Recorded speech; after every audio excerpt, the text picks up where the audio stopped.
Welcome back to How to Cake It. Halloween is on the way and I'm really excited. Today I'm gonna make a candy-filled cake that's perfect for either your Halloween party or to make after Halloween with all your leftover candy, whatever that is. And make sure you watch to the end of the video because I'm gonna use something really delicious to make cobwebs. Usually when I dress up for Halloween, I go all out. I'm all or nothing, but it would be a little bit hard to bake in an astronaut costume. So just some simple cat ears, a little tail, and of course the necessary cat bow tie. I do have one question. When did cats start wearing bow ties? Are they always going to like a black tie affair? What is with cats? For all the step-by-step instructions, ingredients, and tools to make this Halloween scaredy cake, head to my website, howtocakeit.com. To make my Halloween scaredy cake, I started by making my 8-pound portion of chocolate cake and dyeing it black. I used an entire container of Chef Master black gel food coloring. I just added it to the batter right at the end, and then I divided my batter into 3 8-inch round pans.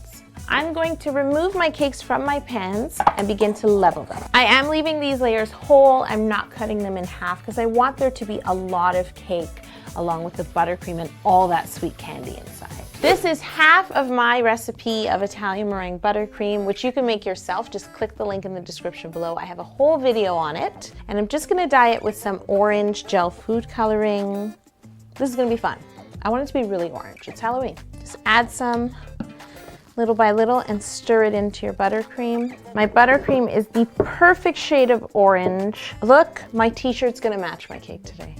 I'm just gonna put this aside and move on to making black chocolate ganache. To make this ganache, all you need is some dark chocolate. I chopped some dark chocolate and I'm also using what are known as Calais.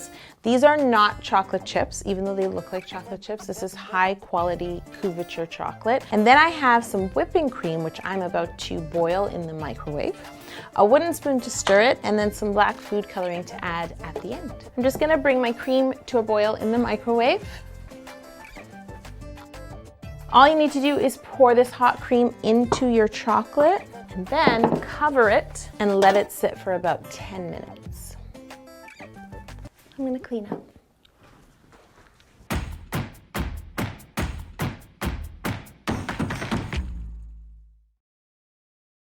So I'm just gonna remove my cake pan and start to stir my ganache slowly.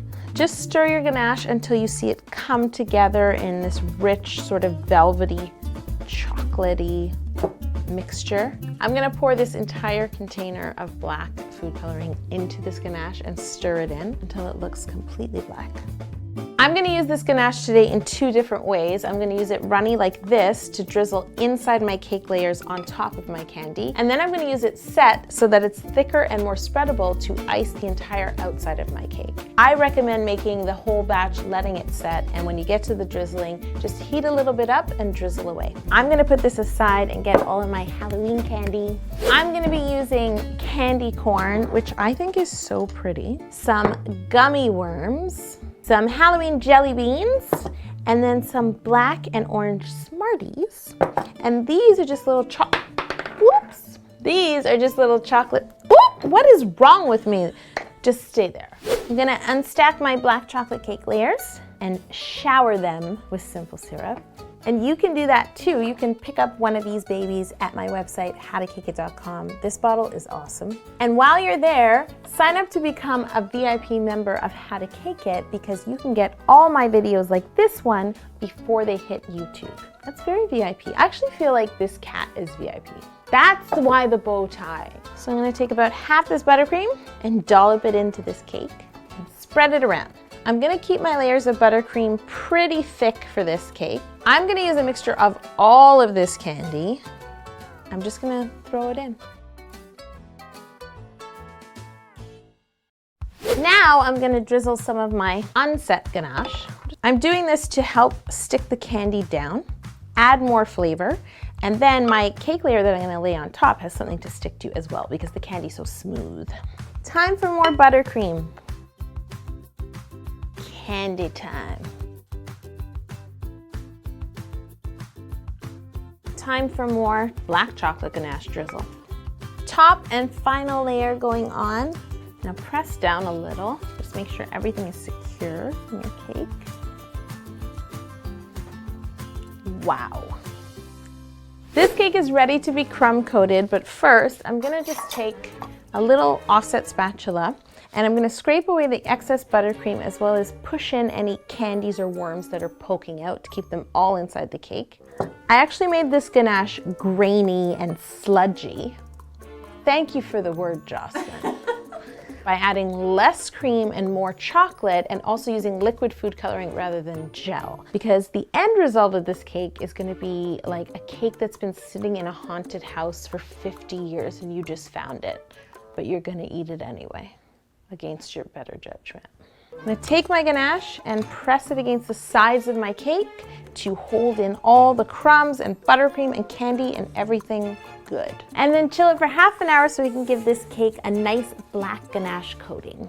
My scaredy cake is nice and chilled. It's ready to ice. When I touch the ganache, it doesn't come off on my finger. I have more of my black ganache right here and I'm just gonna ice, ice, baby. I'm starting with the top of my cake and my offset spatula. Now I'm gonna ice the sides of this cake with more ganache.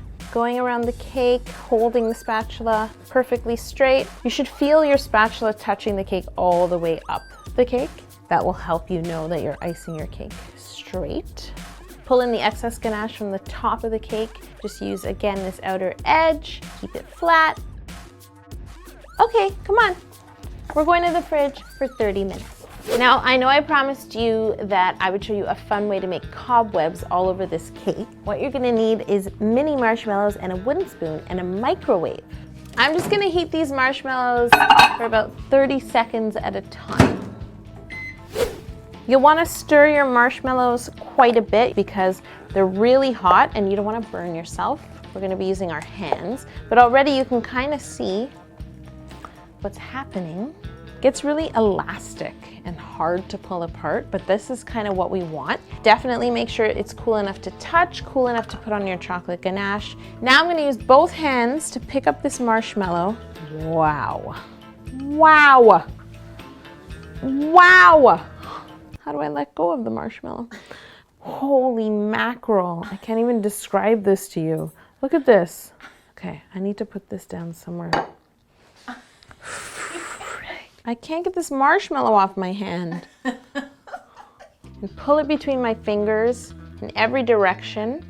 Just pull, and then you want to sort of wrap this all around your cake in every direction. Don't think about it too much.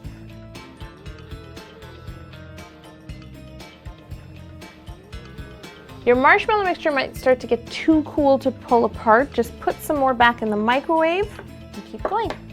Oh, and you might get stuck to your table and need your friends to rescue you.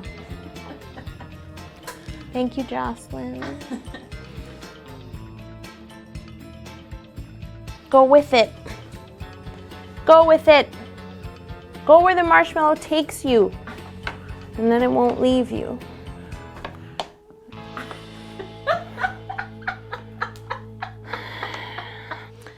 Just wait right here. I'll be right back. I finally got my hands clean. I need to add the star of the show to this cake, the gentleman responsible for all these cobwebs, Mr. Spider. I just unwrapped one of my little chocolate balls. Now I'm gonna cut off a little bit of the ball, not half, a little less than half, but just cut a flat bottom. Then I have some chocolate in a piping bag. I'm gonna pipe a little head on the spider. And then I'm gonna pipe some legs for my spider. I think they have 8 legs, I've been told. Little V shapes, really open V's. I'm piping the legs separately because I want them to harden, and that way they can stand up a little. I'm gonna make a few more spiders. I'm not sure how many I'm gonna use, but I wanna have a few to choose from. My spiders are set. I'm just gonna place them on my cake and add their terrifying legs. This is about as close as I'm willing to get to a spider. Okay, more spiders. fighting for the cobweb territory. The great thing about our marshmallow cobweb is that it's so sticky, your spiders will just adhere to your cake. I used a little bit of more melted chocolate under the body of the spider. The legs are just sticking by themselves. I think I need to give these spiders a bit of a design and some character. Make them a little scary. I'm gonna use a little bit more chocolate and a paintbrush. And I'm going to add my little red sprinkle eyeballs. This one's Katie. This one's Brian. This one is Paolo. They're international spiders. I'm gonna add one final detail to these spiders, just a little bit of red luster dust with my fingertip, and I'm just gonna make a little marking on their back. You can have lots of fun designing your spiders with all kinds of colors of luster dust. You could pipe some colored candy melts on their backs. Well, spiders are all different all over the world, so whatever kind of spider you're used to. This is what happens when I try and make something scary. They end up adorable.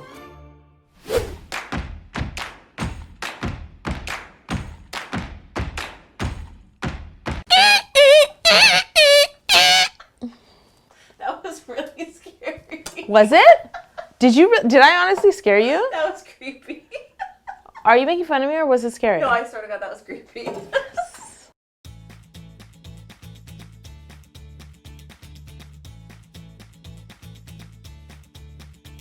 Come on, Spidey.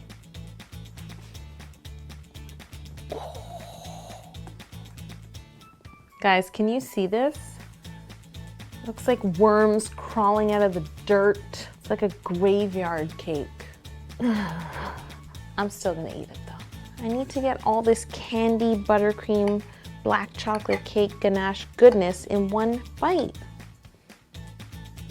You know why this cake is perfect to eat on Halloween? Oh, I should have had fangs! That would have been scary! There's nothing scary about velvet cat ears and a bow tie. Guys, get it straight. Where's my prop director? See you next Tuesday on How to Cake It.